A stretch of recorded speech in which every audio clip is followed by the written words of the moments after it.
মারধরের অভিযোগ নিয়ে একজন থানায় আসলে আমার নামে অভিযোগ করেছেন। উনি এত বিশ্রী ভাষা গালিগালাজ দিয়ে আমাকে মারধর শুরু করছে। উনি তাপড়াচ্ছে, উনি আমাকে হসপিটালেও নিয়ে যাবে না, বের হইতেও দিবে না। গৃহকর্মী পিঙ্কি আক্তারকে যেভাবে নির্যাতন করতেন চিত্রনায়িকা পরিমণি, এবার সরাসরি প্রকাশ্যে এসে পরিমণির সব কুকর্ম ফাঁস করে দিল গৃহকর্মী পিঙ্কি আক্তার। প্রিয় ভিউয়ার্স, সম্পূর্ণ ভিডিও দেখে আপনার মতামতটি জানান। রাতে ৩টা বাজে উঠে কাজ করতে হয়, ওর বাচ্চা কামড় দিলে মানুষ সেন্সলেস হয়ে যায়, ওইটাও ওর কাছে অ্যাক্টিং মনে হয়। আলোচিত চিত্রনায়িকা পরিমণির 1 বছরের মেয়ে সন্তানকে খাবার খাওয়ানোকে কেন্দ্র করে গৃহকর্মীকে মারধর করার অভিযোগ উঠেছে তার বিরুদ্ধে। এ ঘটনায় ভুক্তভোগী পিঙ্কি আক্তার রাজধানীর ভাটারা থানায় মামলা করেছেন।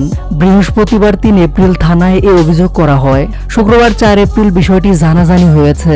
ভাটারা থানার officer in charge OC Mohammad Mazharul Islam বলেছেন, চিত্রনায়িকা পরিমণির বিরুদ্ধে গৃহকর্মীকে নির্যাতনের অভিযোগ উঠেছে। ওই গৃহকর্মী থানায় অভিযোগ করেছেন।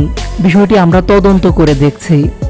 এ বিষয়টি নিয়ে গৃহকর্মী পিঙ্কি আক্তার বলেছেন, 1 মাস আগে আমি কাদের নামে এক ব্যক্তির মাধ্যমে পরিমণির বসুন্ধরার আবাসিক এলাকার বাসার কাজ পাই।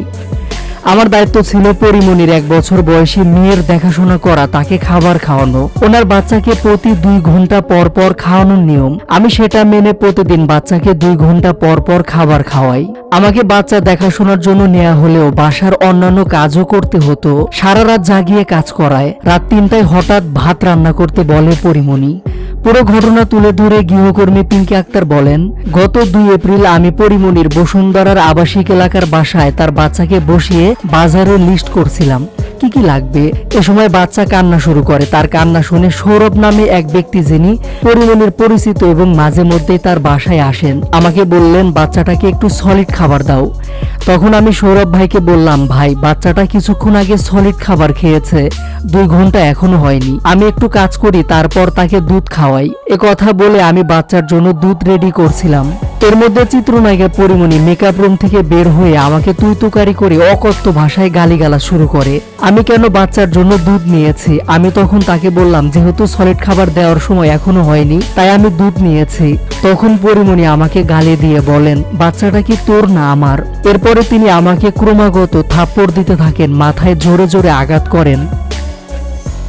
পিঙ্কি আক্তার আরো বলেন, উনি যখন আমাকে থাপ্পড় দিতে শুরু করেন তখন আমি হতবাক হয়ে তার দিকে তাকিয়েছিলাম। আমি ভেবেছিলাম হয়তো তিনি 2-1টা থাপ্পড় দিয়ে থেমে যাবেন, কিন্তু উনি থামলেন না।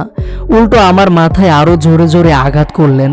ওনার আঘাতে আমি 3বার ফ্লোরে পড়ে যাই। তারপর তিনি আমার বাম চোখে অনেক জোরে একটি থাপ্পড় মারেন। এ থাপ্পড়ের কারণে আমি এখনো বাম চোখে কিছু দেখতে পাই না। ভয়ঙ্কর এই মারধরের পর আমি জোরে জোরে কান্না করতে থাকি এবং তাকে বলি, আমি আর পারছি না, আমাকে হাসপাতালে নিয়ে যান।